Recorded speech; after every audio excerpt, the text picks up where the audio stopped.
Rendons à César ce qui est à César et à Gregor Mendel ce qui est à Gregor Mendel. Gregor Mendel était moine dans le monastère des Augustins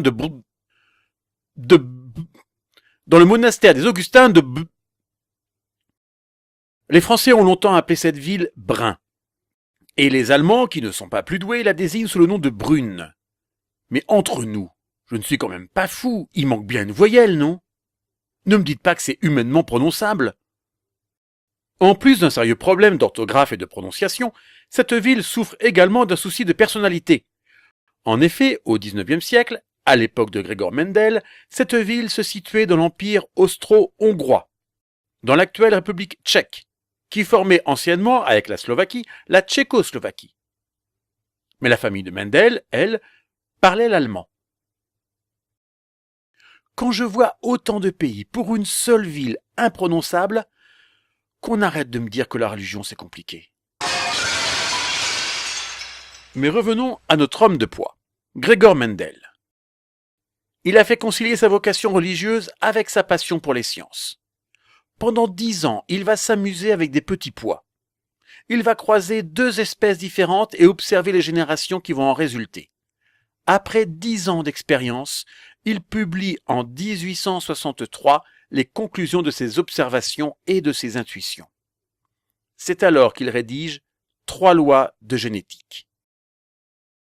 À l'époque, personne ne connaît les chromosomes et pratiquement personne ne prête attention à cette publication. Ce n'est que près de 40 ans plus tard que des scientifiques vont reconnaître qu'en la matière, Mendel s'est montré un précurseur. Tout le monde scientifique s'accorde à reconnaître dans ce moine le père de la génétique. Les 3 lois de génétique de Mendel font toujours référence.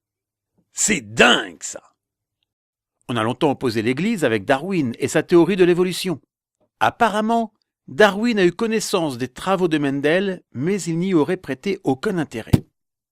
C'est dommage, parce que même si à cette époque, personne ne connaissait ni la notion de chromosome, ni celle des gènes, les lois de Mendel expliquent bien la transmission des informations avec ce qu'on appellera plus tard les gènes dominants et récessifs.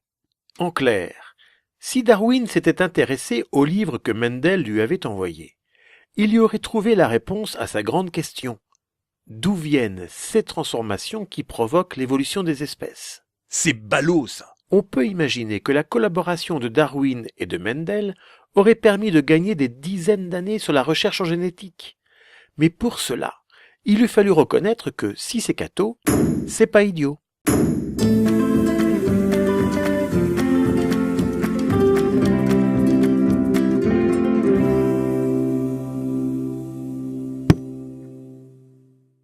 Avec Mendel, nous avions la génétique théorique.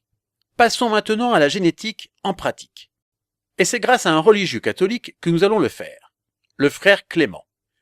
Il était membre des Petits Frères de l'Annonciation et il œuvrait dans un orphelinat en Algérie. Il y était jardinier et il veillait plus particulièrement sur le verger. Passé maître dans l'art des greffages, il a effectué le croisement entre un oranger et un mandarinier. Et c'est ainsi que frère Clément a inventé la clémentine. C'était en 1892. C'est un ami à lui qui a donné ce nom de clémentine quelques années plus tard. Oui, frère Clément n'avait pas la grosse tête. L'inventeur de la clémentine, il n'avait pas le melon. Et d'ailleurs, pendant des années, seuls les enfants de l'orphelinat ont profité de ce fruit sans pépins. Aujourd'hui, la clémentine est devenue le fruit emblématique de la Corse. Alors que personnellement, j'aurais plutôt pensé à la grenade. T'es dingue, toi! T'as pas peur? Tu sais pas que ça se fait pas de se moquer des Corses?